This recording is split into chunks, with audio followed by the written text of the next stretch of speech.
అదేవిధంగా ఇవాళ బీఆర్ఎస్ నాయకులు ఇకనైనా కేటీఆర్ కావచ్చు, ఇంకనైనా మీ అహంకారాన్ని తగ్గించుకోండి. ప్రజలు మీకు ఇచ్చినటువంటి తీర్పుని ఒళ్ళు జాగ్రత్త పెట్టుకొని ఆత్మవిమర్శ చేసుకోవాలని మేము కోరుతా ఉన్నాం. పదే పదే ముఖ్యమంత్రి గారిని తిడితే, మంత్రులను తిడితే, పార్టీని తిడితే మేము పెద్దోళ్ళం కావద్దు. మీరు ఆత్మవిమర్శ చేసుకొని ప్రజలు మీకు ఇచ్చినటువంటి శిక్షను మీరు ఆత్మవిమర్శ చేసుకొని ఒళ్ళు జాగ్రత్త పెట్టుకొని మాట్లాడేటప్పుడు కూడా మాట్లాడాలని మేము కోరుతా ఉన్నాం. ఇక మీ అహంకారపూరితమైన బలుపు మాటల్ని మేము సహించం ఎట్టి పరిస్థితుల్లో. ప్రజలకు జవాబుదారీగా ఉంటాం, బీఆర్ఎస్ పార్టీ కాదు. కాబట్టి ఒళ్ళు జాగ్రత్త పెట్టుకొని బీఆర్ఎస్ నాయకులు కావచ్చు, అది కేటీఆర్ అయినా కల్వకుంట్ల కుటుంబం అయినా కావచ్చు. ఇవాళ కాంగ్రెస్ నాయకుల మాటల కంటే కూడా కేసీఆర్ కుటుంబ సభ్యుల మనోవేదనతోనే ఇవాళ కేసీఆర్ గారికి అనారోగ్యం పాలయ్యే పరిస్థితి కనబడుతుంది. కాంగ్రెస్ ప్రభుత్వం వచ్చినందుకు ఆయన కాదు, ఇవాళ కేసీఆర్ కుటుంబ సభ్యులు, కొడుకు కావచ్చు, అల్లుడు కావచ్చు, కూతురు కావచ్చు, వాళ్ళు పెడుతున్నటువంటి మనోవేదనతోనే ఇవాళ కేసీఆర్ ఆయన మానసికంగా ఇబ్బంది పడే పరిస్థితి కనబడతా ఉంది.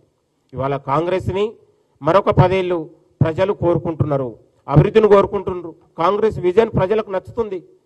2047 విజన్ అనేది ఇవాళ తెలంగాణ దిశ మార్చే విధంగా మారబోతా ఉంది. తెలంగాణ రాష్ట్రం వచ్చిన తర్వాత బీసీలకు ఒక గౌరవం వచ్చింది, ఆత్మవిశ్వాసం పెరిగింది. ఇలా ఏ ప్రభుత్వాలు చేయని విధంగా బీసీలకు గొప్ప గౌరవాన్ని ఇచ్చింది. రిజర్వేషన్ల అంశాన్ని తీసుకొచ్చి బీసీ నాయకత్వాన్ని ఒక పెద్దపీట వేసింది. ఇవాళ యువ నాయకత్వాన్ని కూడా రాబోయే రోజులలో పెద్దపీట వేస్తుందని విశ్వాసం నమ్ముతున్నాం. దానికి ఉదాహరణే ఇవాళ నవీన్ యాదవ్ గారు. కాబట్టి రానున్న రోజులలో కూడా కాంగ్రెస్ పార్టీ మరింత ఒక బాహుబలిలాగా ప్రజల కోసం పనిచేస్తూ ఉంది. కట్టపలు వచ్చినా లేకపోతే కాలకేయులు వచ్చినా వాళ్ళ ఆటలు ఇక తెలంగాణలో సాగమనే విషయాన్ని కూడా మీ అందరికీ గుర్తు చేస్తూ ఉన్నాం. తెలంగాణలో ఒక జవాబుదారీగా ఒక ముఖ్యమంత్రి గారు కావచ్చు, మంత్రులు కావచ్చు, ఇవాళ పని విధానాలు తేడా లేకుండా, అది సెలవు కావచ్చు, ఏది లేకుండా ఇవాళ ప్రజల కోసం పనిచేస్తున్నటువంటి నాయకులు కాబట్టే ప్రజలు ఇచ్చినటువంటి ఇది గొప్ప తీర్పుగా మేము భావిస్తూ ఉన్నాం. రాబోయే అది స్థానిక సంస్థలు కావచ్చు, వచ్చే సార్వత్రిక ఎన్నికలు కావచ్చు, ఏ ఎన్నికల్లో అయినా ఇదే తరహాలో ఫలితాలు మాత్రమే ఉంటాయి. మీరు గుర్తుపెట్టుకోండి. ఎందుకంటే సంక్షేమ పథకాలు, అది సన్నబియ్యం కావచ్చు, ఉచిత కరెంటు కావచ్చు, రైతు రుణమాఫీ కావచ్చు, నిరుద్యోగుల ఉద్యోగాల భర్తీ కావచ్చు, అన్ని రంగాలకు పెద్దపీట వేసి లబ్ధిదారులకి చేరే విధంగా ఇవాళ ప్రభుత్వం ఆలోచన చేస్తుంది. గతంలో బీఆర్ఎస్ హయాంలో మనం చూసినాం, బీఆర్ఎస్ నాయకుల జేబు ఖర్చుల కోసమే దళిత బంధు తీసుకొచ్చారు. ఒక దళిత బంధు వస్తే 4 వాటా తీసుకొని అది బొంగులు పుట్నాల్లాగానే దళిత బంధుని చేస్తే ఇవాళ లబ్ధిదారులకు, అసలైన లబ్ధిదారులకు, పేద మధ్యతరగతి ప్రజల్ని ఇవాళ లబ్ధిదారులకు చేరుతూ ఉంది. కాబట్టి ప్రజలలో ఒక విశ్వాసం పెరిగింది. కాబట్టి తెలంగాణ రాష్ట్రంలో ఇక ఉండేది కాంగ్రెస్ అధికారమే 10 ఏళ్ళు. దాంట్లో తేడా విషయం లేదు. రేపు జిహెచ్ఎంసీ ఎన్నికలు కావచ్చు, ఇవాళ స్థానిక సంస్థల ఎన్నికలు కావచ్చు, అది ఎమ్మెల్యే రానున్న 2029-28 ఎన్నికల్లో ఏ ఎన్నికలు వచ్చినా కూడా అది విజయకేతనం కాంగ్రెస్ ఎదుగరవేస్తుంది. 10 ఏళ్ల పాటు మేము అధికారంలో ఉండబోతా ఉన్నాం. ప్రజలు కోరుకుంటున్నారు కాంగ్రెస్ నాయకత్వాన్ని, కాంగ్రెస్ పాలనలోనే అందరికీ గౌరవం వచ్చింది అనే విషయాన్ని కూడా ఈ సందర్భంగా గుర్తు చేస్తున్నాం. కాబట్టి ఇవాళ బీజేపీకి అవయవదానం చేసినా, బీఆర్ఎస్ ఆ బీజేపీకి ఎన్ని కుప్పిగంతులు వేసినా కూడా అది ప్రజలలో అది చెల్లని రూపాయలాగానే మిగిలిపోతా ఉందనేది విషయాన్ని మీ అందరికీ గుర్తు చేస్తున్నాం.